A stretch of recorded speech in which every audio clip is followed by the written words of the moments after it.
Though no longer as prominent as it once was, the samurai genre remains one of the most influential in cinematic history.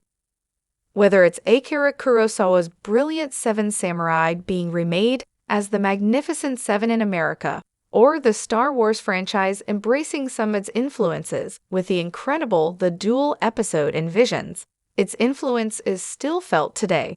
As such, when a movie like 11 Rebels comes along, it's not only a treat to see the genre return, but doing so with a mix of classic and modern filmmaking techniques. Loosely based on real events, 11 Rebels is set during the height of the Boshin War in 1868 and sees the Shibata clan offering 10 convicts the opportunity of redemption in exchange for defending a fortress against an encroaching army with their sights set on destroying their homes. However, when they learn the government officials never intended to fulfill their promise, the group is forced to confront whether to continue their fight or turn on the same people who turned on them. With its plot essentially focusing on a group of reluctant anti-heroes, much like Suicide Squad or the aforementioned Seven Samurai, 11 Rebels is bound to get comparisons to a variety of other stories. But where writers Kasahara Kazuo and Ikegami Junya excel with the film is the way they embrace this while delivering a few of their own unique twists.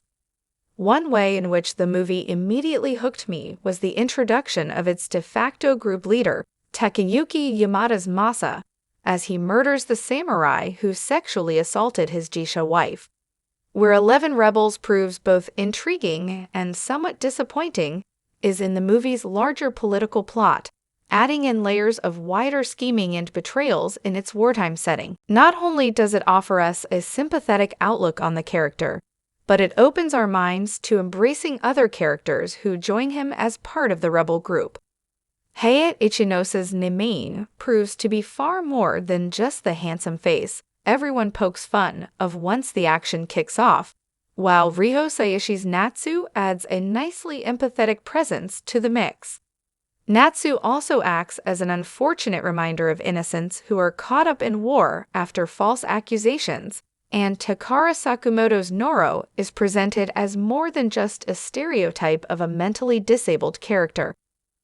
Where 11 Rebels proves both intriguing and somewhat disappointing is in the movie's larger political plot, adding in layers of wider scheming and betrayals in its wartime setting.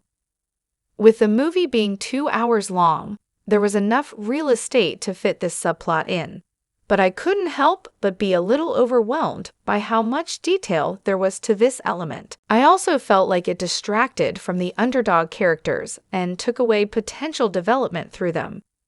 Despite its few narrative foibles, 11 Rebels ultimately shines in its action scenes.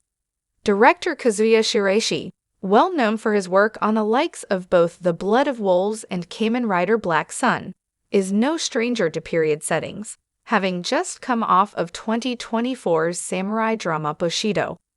He brings a nice modern sensibility to the way he approaches his productions, even as he stays true to the genre's past. One of the things that immediately caught my attention was just how practical the movie felt with its depiction of Edo period Japan, without looking cheap.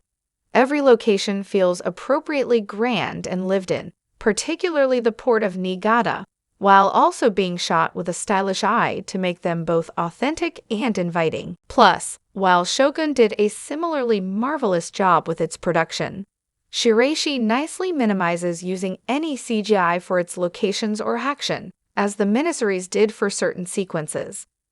The action itself is where 11 Rebels' mix of modern and classic filmmaking really shines and had me gripped. The swordplay between characters is nicely fast-paced without being too cartoonish. The camera mostly moves through the action in a nice smooth fashion that allows the choreography to stand out, and every slice, stab, and decapitation is appropriately gruesome.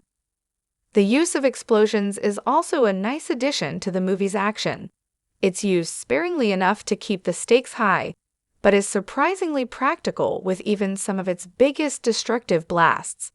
As it's centered on a group of misfits, 11 Rebels needed a cast who could make its central characters worth rooting for, and the ensemble in the film certainly pulled off the task.